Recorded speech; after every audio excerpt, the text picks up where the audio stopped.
Hello! Welcome to Advanced Live Stream. Here we are, Monday afternoon, all ready to practice some English. Our guest host this week is Teacher John. Hi friends, good to see you, sort of. Good to be here. Please say hi in the comments below. We always love to know who's there, who's made it for our semi-class on Mondays. Right. That's a good way of putting the live stream, our semi-class. It's a little bit classwork, a little bit fellowship, just hanging out, having fun.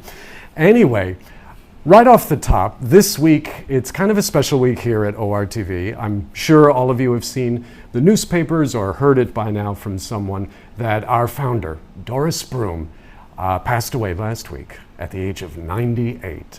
And it's a sad time here at Advanced, as it always is when you lose someone you care about. But we're also taking this time to think about how much she did for ORTV, for learning and teaching English in Taiwan. And in a way, that's helping us to process the loss a little bit, knowing that through the Advanced live stream, through Studio Classroom, through Let's Talk, through everything that this ministry does, we're continuing the work she began. John, would you like to? Yes, I'm sure for many of you, you know teacher Peng Meng Hui and have for many years. So we'd love to hear your memories with her. I'm sure many of you, as we are very sad that she's gone. For her death as a Christian, and we're Christians too, there is a lot of joy because we know she's now with God, who she loves. So there's a lot of peace for Christians. Funerals we're kind of strange at funerals because we're happy that someone gets to be with God, but it's been a time of a lot of sadness too. Really missing her.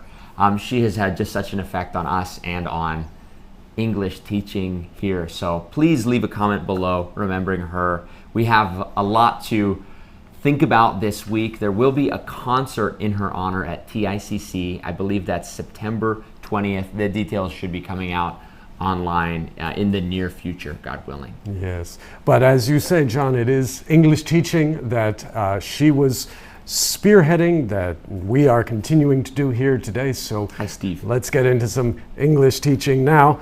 Our topic today, as you can see in the thumbnail, English for staying in a hotel. Staying in a hotel. And let's start right off with our poll question. How often do you stay in a hotel?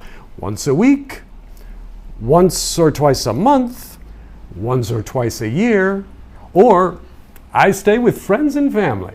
And obviously you can do both. This is just a little chance for us to see roughly, how often you all stay in a hotel or don't. John, how often would you say you stay in a hotel? It depends. For work, maybe more than usual.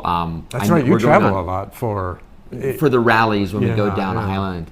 But I do love to stay with friends and family if we're traveling in a place with relatives. Yeah. I'd say these days maybe once or twice a month, maybe a little bit less depending on the season if we're traveling for school rallies. Yeah. Steve, by the way, you say, I will always remember teacher Doris Broom. She gave you some English learning tips when you're listening to her magazines. She'll always be in our hearts forever. Steve, thank you for your... Thanks, Steve. Yeah, thank you for your thoughts. Thank you. It's definitely been amazing. She came to Taiwan in a time when, English has been spreading in different ways around the globe as markets sort of use it as their lingua franca, especially in the West.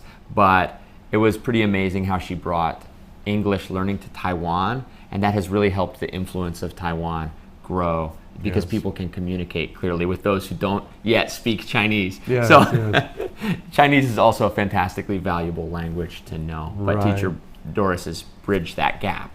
Yes, absolutely. Just going back to the poll question, I don't stay in a hotel all that often. The work I do, unlike John, the work I do here at ORTV has me here most of the time. I don't travel very much. So I usually stay in a hotel maybe once or twice a year when I'm traveling around the island or when I go to the States to see family and friends there. And it's kind of fun, but I'll just as often stay with friends and family as well. So Yeah. it might, for me, even be even less than once or twice a year. Like, especially if you're visiting people anyway, like Yeah, if you yeah. go to a hotel and then hang out with them, it really reduces the amount of time. Right. If you're So- there to visit the people, then you'll probably stay with your friends and family. But either way, let's. Oh, Ian. Hello, you say, Ian. so amazed that she was here at Studio English class with us until the last moments in her life. Yes, like almost literally. Thanks for her lifelong devotion. She was very inspiring. Yeah. She's been helping. There's a project, Time with Doris, we've been doing. You'll see that at the beginning of your magazine. We've been sharing her and really her heart for why she's doing English teaching. There you go, right there. I remember Time with we were Doris. looking up our Thanksgiving article, which you'll see soon, and she came into the office and she began like looking through the archives, helping us find pictures. Her memory was incredibly sharp. Like she knew things that other people who had also experienced them had forgotten. So it was incredible, the gift that God gave her of a clear mind right until the end. Yeah, it was a pleasure to work with her. I've only been here at ORTV for just over 12 months now, but I did work with her. I saw her most days of the week. Just a pleasure to work for. What more can I say? A pleasure. Yeah. Anyway, here's some vocab for staying in a hotel. First off, let's just talk about hotels themselves. Yeah, the different kinds. The different kinds of hotels. Now, a regular hotel, I think we all know what that is, but here's our first vocab term for today, a boutique hotel. Ooh. 2 words. This is a good word. Boutique Yeah. hotel. John, what is a boutique hotel? A boutique. Well, I think of a boutique as like a specialty location. If you can have a boutique flower store that's for like a specific kind of flowers, or a boutique clothing store that really is very specific, has a specific style. A boutique hotel, I feel like they're becoming more popular as people return to the bed and breakfast model. It typically has a very specific style, often a smaller hotel. Maybe there's some sort of a theme to it too, Right, like an Italian theme bed and breakfast. Right, a boutique hotel will not be connected to a chain of hotels like a Holiday Inn or Hilton or something like that. Those would not be boutique hotels. And like John said, a boutique hotel gives you a more intimate experience. It's usually smaller, less than 100 rooms, and you get more individualized attention, and it's more unique in some way. It's not just sort of like the chains. Tony, you say Studio Classroom helps you a lot. It's like what she always says, a friend for life. I wish Doris becoming a happy angel with God. So we definitely love working for Studio Classroom because it's more than just a transaction, right? You know, you buy our magazine, we give you English. The goal is literally to be friends, you know, and to help people. Also encourage you to communicate, know that you can talk to us, and we hope to have more of these opportunities to meet you guys in person at like our Christmas rallies, to be able to speak and share life together. Right. Agatha says here, I really admire how dedicated she was to spread God's word and teach English in Taiwan, but just curious, had she ever mentioned any Christian faith in the Studio Classroom article? This was definitely Doris's mission. From when she arrived at like 20 some years old, Doris came to spread the gospel and actually began working by spreading the gospel, which is, by the way, the news that Jesus died for sins and raised from the dead to give people eternal life with God. She spread that, and then she was asked to do more English teaching. So Studio Classroom, because it was in schools and often broadcasted, often shares less of the gospel than we and or Doris would love, but especially in our Christmas, when we can talk about how Christmas is connected to Christ, so Jesus Christ. Right, yeah. So Doris had the chance to share the gospel with the president not so long ago. Yeah. So her life has been amazing, and definitely her legacy lives on. Agatha, thank you. Yeah. Anyway, just to shift back again to hotel Hotels. and motel Good, vocabulary. but keep commenting. This is great. Thank you. I'm glad we can have this time together. Here is hotel versus motel. Yes, okay, this is a very Hotel, American distinction. Motel, what's the difference? Okay, hotel is the word we know. Motel is 2 words squished together. Motor hotel, a motor standing for cars, right? Cars have a motor. The motel is a place where instead of going into a building to get to your room, you can park your car outside. You'll see it in a lot of American movies, and you can access your door from the outside of a big building. Right. Oftentimes they might have 2 layers. This is not just an American thing, but I believe the first motels were in the States when people would drive and just got a key. Because you're doing so much driving, and they would say, we need a hotel to stop the night because we're still like hundreds of miles from our destination. Yeah. Well, okay, it's a hotel that you get to while you're motoring, which is another word for driving, motoring. So, you know, let's call it a motel. Yeah, they're convenient. Like that's sort of the thing. They're often cheaper, more convenient. Because you don't have to go into a building, go up an elevator. You can just kind of grab your key from someone sitting in a little desk and then go and do your business. It's usually just one floor or at most 2 floors for a motel, whereas a hotel, you know, could even be a high rise, but it typically will have 3, 4, 5, 6 or more floors. But a motel, just 1 or 2. And then finally, a hostel. A hostel sounds kind of maybe even looks like hotel, but it's got that S in it, and it's pronounced ha, not ho. Hostel. Hostel. John, what is a hostel? Okay, help me out here. A hostel, I typically think of it as a cheap place to stay in kind of a group setting. When I think hostel, I think of the way that like students travel in Europe or backpackers. You stay sometimes in a group sleeping room. So it's kind of like a dormitory. Yeah, it's often cheap. Dormitory is a good way to think about it. Okay, help me out. I've never stayed at a hostel. Oh, I would have thought you had. Yeah, right. I look like a hostel Doesn't he look like guy. a hostel kind of guy? I've never stayed in a hostel either. Really, I've lived in a dorm, and that's basically what it's like. A dorm, you'll be sleeping with people you don't know in the same room. You each get your own bed, but they'll usually have like 4 bunk beds, like in the army. In a room, you'll probably share a kitchen, you'll probably share bathrooms, but of course it is dirt cheap. Dirt cheap, that means very cheap, and very inexpensive. In Europe, it's pretty common. In the States, a little bit less so. I'm sure you could find hostels. But Candace, you say, I'm wondering if people from other nationalities stay in hotels more often than Taiwanese people. Interesting. Yeah, I don't know. I know there are a lot of great like vacation hotels, and we call them bed and breakfasts, tucked away in Taiwan. Because in Taiwan, you can do day trips more easily, right? You could go down to Kaohsiung, come back feasibly with a high-speed rail. You might not have to stay in hotels. But there's definitely a motel hotel road trip culture in the US. Because of the distances, you probably don't know everybody on a long trip. What do you think? Right. Well, that's one reason that people will often choose to stay in a hostel. A, to save money. B, to meet other people. If that's, you know, the kind of travel adventure you have in mind. Sometimes you want to travel with people you know to go see people you know, and that's great. But sometimes, particularly when you're younger, I think, it can be fun to go to a country you've never been and stay in a hostel so that you save loads and loads of money and you meet other people who are also of that mindset, you know, who are also wanting to save money, wanting to see something new, wanting to meet people.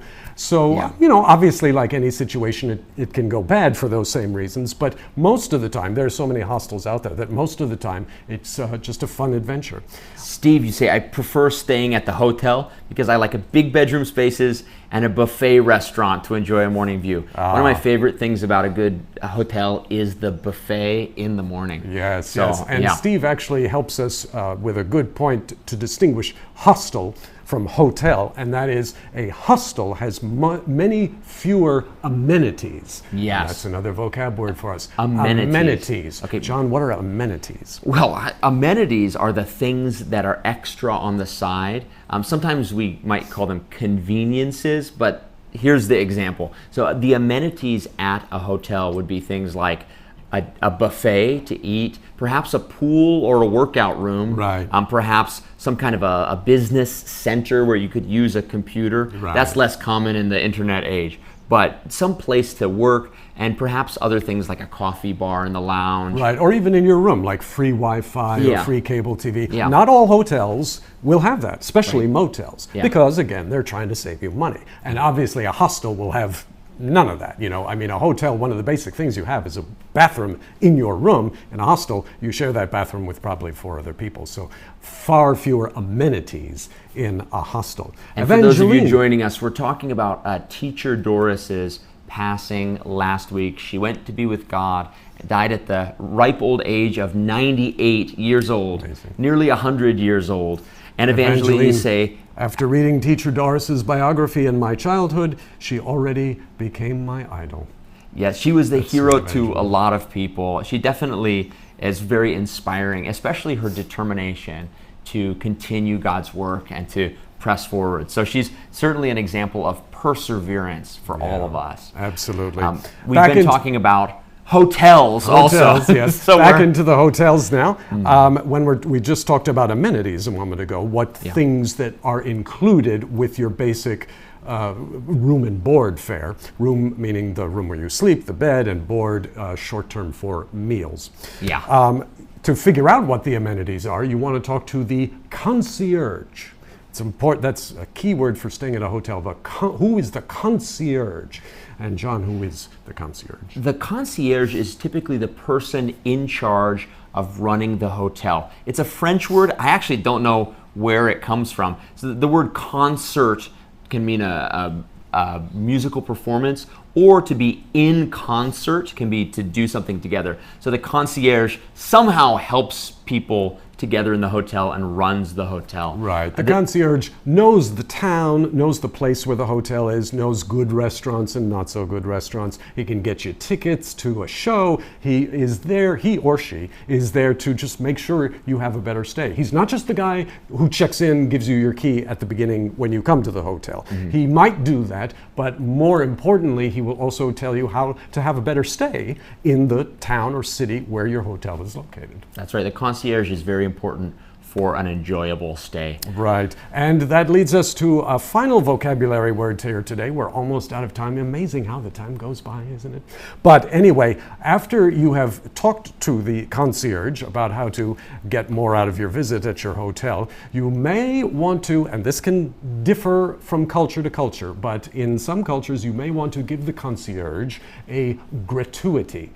A gratuity. John, what is a gratuity? Gratuity, kind of like the word gratitude, means a tip, some money you give as thanks. Gratuity is more or less common in different cultures, but oftentimes tipping the wait staff is a good way to bless them. And again, you'd have to just look up where you go. In the States, people are often tipped. But friends, it's been a great time joining you. Again, please feel free to leave comments. We'll do our best to respond. Memories of Teacher Doris. In some ways, this is making me think that life itself is something of a hotel. You know, and a good concierge will tell you, Doris was a great concierge. She told you where to go after. That's right? a great act. Her whole goal was to go and know God in your life, to be with Him. Oh, Candace, thank you. Yeah. Steve, I only go on vacation with my mom and dad when we stay at the hotel and live next to the department store and a grocery shop. They're all convenient. Yes, Right. definitely. Yes. If your hotel is right next to those things, then it's okay if the hotel doesn't have as many amenities. Yes. Because you can just go next door or down the block